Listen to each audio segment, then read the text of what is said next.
你頭先講一加機制咧，用阿偉傑嘅講法咧，就係有藥有冇得用先，咁嗰個就係涉及到即係入藥機制問題啦。即係喺外國已經係有藥啦，不過香港嘅病人一路都未用得到，咁呢個就係即係有藥有冇得用。咁跟住呢一個環節要討論嘅就係，咁有藥有冇錢用咧？咁呢個就更加直接啦，即係話我望藥興嘆喎，即係有藥喺度啦，不過咧就冇錢用，用唔到，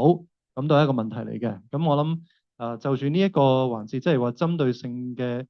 藥物嘅補貼啦，同埋其他融資方案咧，都係一個即係喺病人用到藥物嘅一個好重要嘅討論嚟嘅。咁同樣啦，我哋又都係先請咧就董東教授高足William 咧就表達意見先，咁跟住再請Dicky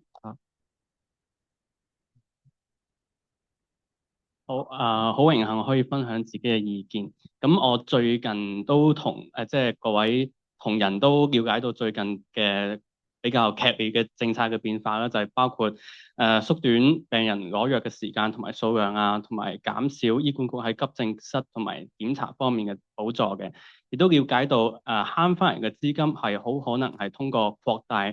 撒瑪利亞基金安全網嘅資助嚟增加對中下層病人嘅補助嘅。咁如果慳翻嚟嘅資金係用於採購呢個新藥嘅話，咁原本係唔符合資助條件嘅 patient 係可能會獲得呢個新藥嘅機會嘅。咁不過呢個關鍵就係在於呢個慳翻嚟嘅資金係咪真係可以專款專項係用於呢個昂貴癌症藥物或者昂貴藥物嘅補助方面嘅。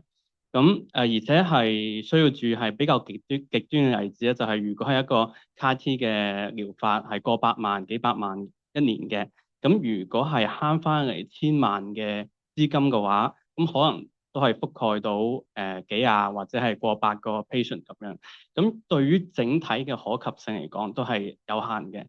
咁所以我認為最重要嘅係咧，就係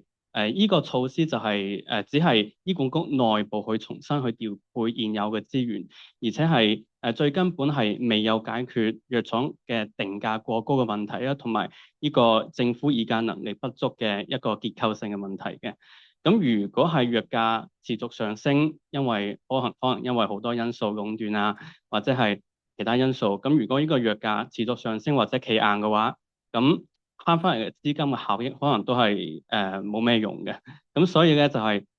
除咗醫管局內部資源調配去解決呢個 affordability 嘅問題之外咧，咁藥物開支嘅 sustainability 咧都係一個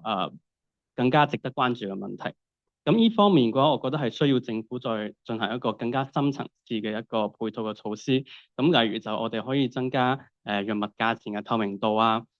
引入更加多嘅競爭嚟防止個壟斷啊，同埋採取更加積極嘅價錢管控嘅措施嚟控制呢個價錢嘅。咁例如咧就係